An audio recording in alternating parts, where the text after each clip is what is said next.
હા ખોલ.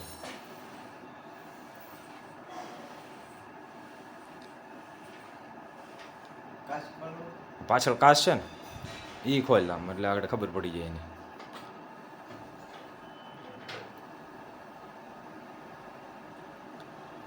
રેડી ઉભો રહ્યો. બંધ કરું એનો એટલે એને આવડે ફ્રેમ દેખાય છે ને ઘણું થઈ ગયું. મોકલી દઈએ. આવડિયા તો ફિક્સ જ આવે ને આવડિયા. એ ફિક્સ આવે પણ તમારે ઓલી કરવી હોય તો થાય. હા હવે આવડે પેક કરી દે લાગડા એ